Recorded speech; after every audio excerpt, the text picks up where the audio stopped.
سلام دعنا هبلنا كبرات تخاتلت مرة بنيوس لو ما أنتم كم تلمود حدش تحبريتها حزنا لكم ناباكم متينا لنا بمجمريا قلنا حدا هزوز حبريتا لنا بجنبار دوب تقراي تونسا خبابي كوينات تجميرو زبل حبريتا بأفنياتات بلزقنا نتوزع يركب نز مسرة كيرنا كنتصاري فتينا زرخبنا يا حبريتا دما بمسرة ناي أرمي 4 ركب حزب سراويتن مالتيو اتي حبريتا زي ፍጹም ሓሶትን ፕሮፓጋንዳ ናይ ብልጽግና ከም ዝኾነን ብኣንፈት ቶንሳ ኾነ ብኻልኦት ከባቢታት ናይ ዶ ግንባር ምንም ዓይነት ናይ ተኽሲ ድምጽ ከም ዘየለን ምንም ዓይነት ናይ ተኽሲ ልውውጥ ከም ዘየለን እዩ እቲ ዝበጽሐና ዘረጋገጽናዮ ሓበሬታ ዘመላኽት ዘሎ ሕብረት ተኸታተልቲ ብኣፈኛታት ብልጽግና ዝውዛዕ ዘሎ ብከም በዓል ደሲ ኣሸናፊ ዝበሉ ሓደ ቀልብተኛታት ናይ ብልጽግና ዘወርይዎ ዘለውን ዝነዝሕዎ ዘለውን እኔ በዚ ጌርኩም እተው ብልጽግና ናብ ትግራይ በዚ ጌርኩም ተኸሰፈቱ ዝብል ናይ ሓበሬታ ወይ ከዓ ናይ ብልጽግና በዚ ጌርኩም እተው ዝብል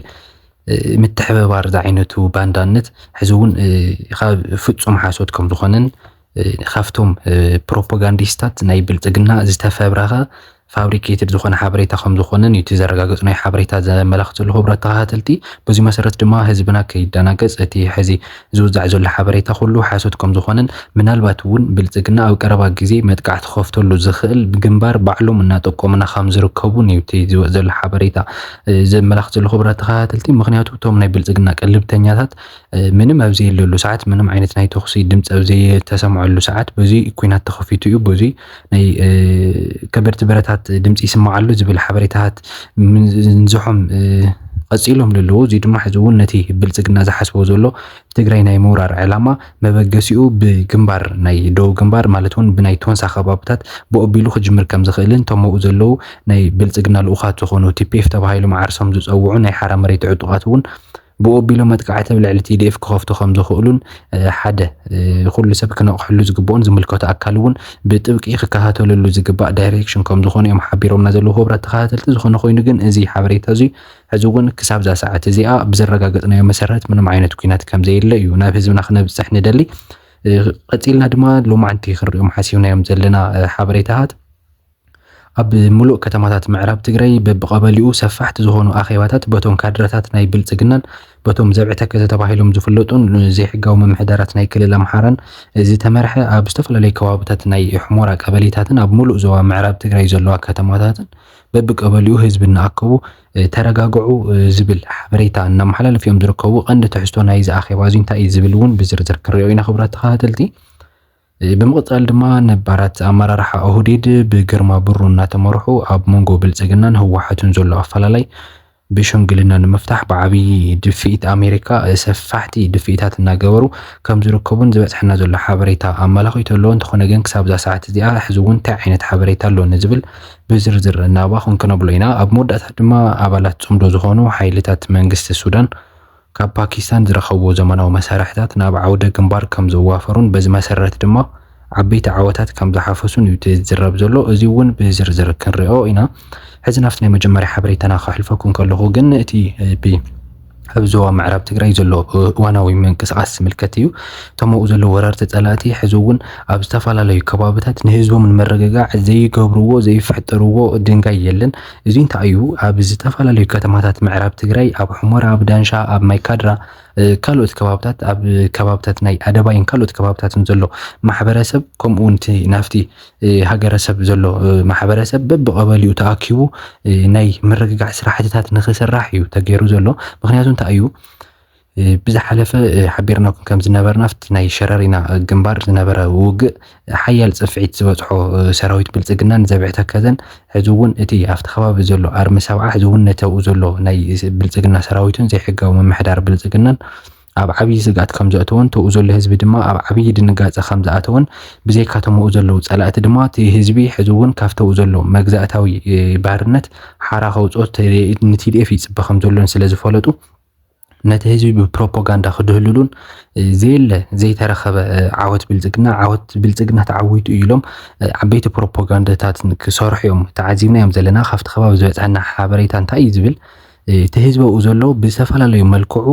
ብዝተፈላለዩ ተሽከርከርቲ ኮነ ብእግሩ ካብ ሕሞራን ካብ ሙሉእ ዞባ ምዕራብ ትግራይ ናብ ጎንደር ይወፅእ ስለ ዘሎ እዚ ህዝቢ እዚ ጠቕሊሉ ንኸይወፅእ ድማ ኣብቲ ዘለዎ ቦታ ንኽፀንሕን ክረጋጋዕን ምእንታን ቲዲኤፍ ተደምሲሶም እዮም። እቶም ብግንባር ሸረሪና ዝነበሩ ሰራዊት ኣርሚ 70 413 ተደምሲሶም እዮም። ተረጋጊዕኹም ንሮኹም ቀጽሉ እቲ ዘሎ ሓበሬታ በብእዋኑ ናባኹም ክነብሎ ኢና። ሕዚ እውን እቲ ናይ ብልፅግና ሓይልና ኣብ ዘተኣማምን ቁመና እዩ ዘሎ ኢሎም ከም ዝሓበሩሎም ቃል ብቓል እዚ ሓበሬታ እዚ መፂና ዘሎ ማለት እዩ። ክቡራት ተኸታተልቲ እንተኾነ ግን እቲ ኣብ መሬት ዘሎ ሓቂ ካሊእ እናኾነ እዩ ዝመፅእ ዘሎ። ሕዚ እውን ቲዲኤፍ ኣርሚ 70 ኮነ ካልኦት ኣርምታት ናይ ሰራዊት ትግራይ ኣብ ዙርያ ምላሽ ናይ ሕሞራ ከም ዘለዋን እቲ ናይ ጽምዶ ኣልያንስ እውን ኣብ ዙርያ ምላሽ ሕሞራ ኮይኑ ተኡ ዘሎ መንቀሳቐሳት ብጥብቂ ይከታተሉ ከም ዘሎን ኣብ ዝተፈላለዩ ከባቢታት ድማ ሕዚ እውን እቶም ጀጋኑ ሓይልታት ምክልኻል ትግራይ ኣብ ጉኑ ወፅዕ ህዝቦም ኮይኖም እቲ ዝተወረረ መሬቶም ንምምላስን ተፈናቒሎም ኣብ ፈቕዱ ኬንዳ ተደብርዮም ሰኣን ምግብን ሰኣን መድሓኒትን ዝሞቱ ዘለዉ ህዝቡ ናብ ቦትኦም ንምምላስ ዓብዪ ፃዕሪ እናካየደ እዩ ዝርከብ። እንተኾነ ግን ሕዚ እውን እቲ ብኮነሬል ደመቀ ዘውዱን እሸቱ ደምለውን ዝምራሕ ናይ ብልፅግና ዘይሕጋዊ ምምሕዳር ኣብ ምዕራብ ትግራይ ዘሎ ንህዝቡ ብዝተፈላለየ መልክዕ ፕሮፓጋንዳታት እናተታለለ ዝተፈላለዩ ናይ መታለልቲ ሓበሬታታት እናነዝሕን ነቲ ህዝበኡ ዘሎ ብዝተፈላለየ መልክዑ ክሽውዶ ይሞክር ከም ዘሎ እዩ እቲ ዝወፅ ዘሎ ሓበሬታ ዘመላኽት ዘሎ። ክቡራት ተኸታተልቲ እዚ ኣኼባ እዚ እውን መቐፀልታት ኣብ ግንባር ሸረሪና ዝበፅሖም ፅፍዒትን ስዕረትን ተኸቲሉ እቲ ካብቲ ቦታ ዝወፅእ ዘሎ እቶም ኣብኡ ዝነበሩ ዘይሕጋዊ ምምሕዳራትን ሓዊሱ ተኡ ዝነበረ ዘይሕጋዊ ሰፈርተኛ ካብ ኣምሓራ ክልል ዝመፀ እቶም ኣብኡ ዝነበሩ ዜናቶም ሃፍቲ ኣኪቦም ናይ ትግራዋይ ሃፍቲ ዘሪፎም ኣኻዕቢቶም ዝነበሩ ሃፍቶም ከይቀረየ እናጋሓጡ ናብ ጎንደር ምህዳም ምስ ጀመሩ ነቲ ህዝቢ ንሱ ንምርግጋዕ ሕዚ እውን በብቐበሊኡ ዓበይቲ ዝበሃሉ ስብሰባታት እናሰብሰቡ ብፕሮፓጋንዳ ህዝቦም እናስከሩ ንኽረጋጋዕ ይምክሩ ከም ዘለውን እዩ እቲ ዝበፅሐና ሓበሬታ ኣቃሊዑ ዘሎ። ብኻሊእ ገጽ ከዓ እቲ ናይ ብልፅግና ሓይሊ ሕዚ እውን ካብ ዝተፈላለዩ ክፋላት ናይ ኢትዮጵያ ዝነበረ ናይ መከላከያ ሓይሉ ምስ ሙሉእ ተተኮስቶምን ምስ ሙሉእ ከበድቲ መሳርሕታቶምን ሮኬትን ሓዊሱ ብግንባር ናይ ጎንደር ኣቢሉ ናብ ምዕራብ ትግራይ ይእቱ ከም ዘሎን ተወሳኽቲ ብዙሓት ሓይልታትን ኮራትን ድማ ናብ ሕሞራን ዳንሻን ባዕኸርን ማይካድራን ከባቢታት ተወዚዐን ከም ዘለዋን እዩ ዝበፅሐና ሓበሬታ ኣመላኺቱ ዘሎ። ክቡራት ተኸታተልቲ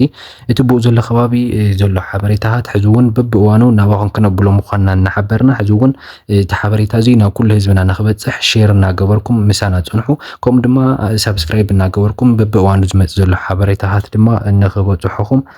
ቤተሰብ ኩኑ ክንብለኩም ንደሊ። ናብቲ ናይ ቀፃሊ ሓበሬታና ካሕልፈኩም ከለኹ ከዓ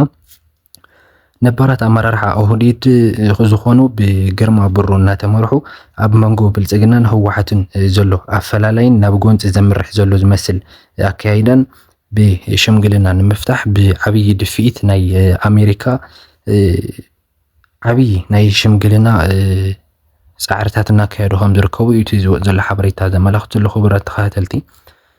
ከም ዝፍለጥ እቲ ሕዚ ዝኸይድ ዘሎ ኣካያይዳ ኣብ መንጎ ብልፅግናን ህወሓትን ዓብዪ ፍልል ፈጢሩ ናብ ናይ ኩናት ናይ መጨረሻ ሰዓት ዝበፃሕናሉ ኢና ንመስል። እንተኾነ ግን ሕዚ እውን ቶም ናይ ብልፅግና ናይ ሕዚ ብልፅግና ቶም ናይ ቀደም ከዓ ናይ ኦህዴድ መሪሕነት ዝነበሩ ኣብቲ ናይ ህወሓትን ናይ ብልፅግናን ዘሎ ሽምግልና ሕዚ እውን ብዓብይኡ ብግርማ ብሩ እናተመርሑ ብዓብዪ ድፍኢት ናይ ኣሜሪካ ነቲ ናይ ሽምግልና መስርሕ እናካየዱ እዮም ዝርከቡ ዝብል ሓበሬታ እዩ እናወፀ ዝርከብ። ኣብ መንጎ ሰልፊ ብልፅግናን ህወሓትን ዘሎ ፖለቲካዊ ውጥረት ንምህዳእን ናይ ሽምግልና መስርሕ ንምጅማርን ብኣምባሳደር ግርማ ብሩ ዝምራሕ ናይ ቀደም ኣመራርሓታት ኦህዴድ ዝሓዘ ጉጅለ ፃዕሪ የካይድ ከም ዘሎ ካብ ዲፕሎማስያዊ ምንጭታትና ዝረኸብናይ ሓበሬታ እዩ ዘመላኽት ዘሎ። እቲ ሓበሬታ ከም ዝሕብሮ ህወሓት ምስ ሰልፊ ብልፅግና ናብ ድርድር ንኽመፅእ መበገስ ዝኾኑ ዝተፈላለዩ ናይ ፖለቲካን ድሕንነትን ውሳነታት ቀሪቦም ዘለዉ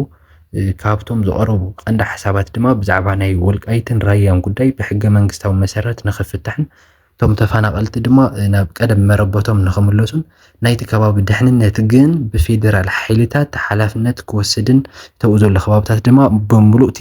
ንሳቶም እቶም ፌደራል ሓይልታት ኮንቴስትድ ኢሎም ክግለፅ ዝገበርዎ ናይ ምዕራብ ትግራይ ቦታታት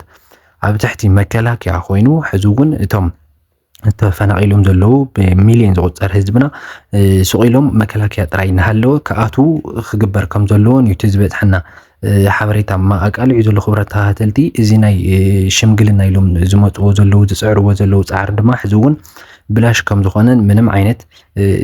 በዚ ኣካያይዳ እዚ ድማ ምንም ዓይነት ተስፋ ከም ዘይህብን እዩ ዝረኸብና ሓበሬታ ዘመላኽት ዘሎ ምክንያቱ ድማ እዞም ሽማግለታት እዚኣቶም ካብቲ መንጎኛነት ሓሊፎም ንብልፅግና ዘዳለወ ሓደ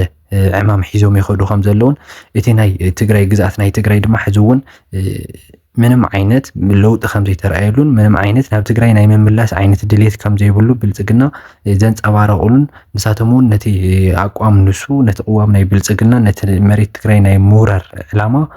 ደጊፎም ይንቀሳቀሱ ከም ዘለውን ዘርኢ ሓበሬታ እዩ ወፂኡ ዘሎ ክቡራት ተኸታተልቲ እዚ ብሽምግልና እዚ ይሳካዕ ዶ ይሳካዕን ዝብል ሕዚ እውን ኩላትና ብናይ ግዜ ጉዳይ ንሪኦ ኩነታት ክኸውን እዩ ማለት እዩ ናብቲ ናይ መወዳእታ ሓበሬታና ከሕልፈኩም ከሎ ከዓ ኣባላት ፅምዱ ዝኾኑ ሓይልታት መንግስቲ ሱዳን ካብ ፓኪስታን ዝረኸብዎ ዘመናዊ መሳርሕታት ናብ ዓውደ ግንባር ከም ዘዋፈሩን በዚ መሰረት ድማ ዓበይቲ ዓወታት ከም ዝሓፈሱን እዩ ዝዝረብ ዘሎ እዚ ዓወት እዚ ድማ ኣብ ዝተፈላለዩ ናይ ደቡብን ምዕራብን ኮርዶፋን ከባቢታት ብዝተፈላለዩ ናይ ብሉ ናይል ግዝኣታት ዓበይቲ መጥቃዕታት ብምፍፃም ኣብ ልዕሊ ናይ RSF ሓይልታት ከበድቲ መጥቃዕታት ብምፍፃም ካብ ጀነራል ጀሚሩ ክሳብቶም ተራ ተዋጋእቲ ከም ዝደምሰሱን እዩ ዝወፅ ዘሎ ሓበሬታ ዘመላኽት ዘሎ ክቡራት ተኸታተልቲ እቶም ናይ ሰራዊት ሱዳን ወይ ከዓ ሳፍ ድማ ሕዚ እውን እቲ ተዓጢቖሞ ዘለዉ ዘመናዊ መሳርሕታት ካብ ታንኪ ጀሚሩ ክሳብ ዘመናዊ ናይ ወታደራዊ ተሽከርከርትን ሮኬታትን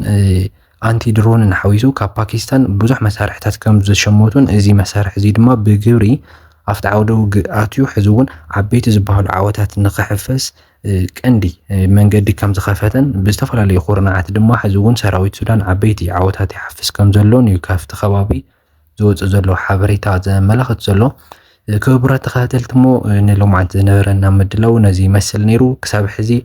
ንፀንሐ ምድላዋት ተመችኩም ተኮይኑ ላይክ እናገበርኩም ከምኡ ድማ ንቐፃሊ ሒዝናዮም እንመፅእ ሓበሬታታትን ምዕባለታትን በብግዚኡ ናባኹም ንኽበፅሑ ሰብስክራይብ እናገበርኩም ቤተሰብ ኩኑ ክንብለኩም ንደሊ እንተን ሎምዓንቲ ግን ሰላም ኩሉ ንዓኹም ንምንየልኩም ሰላም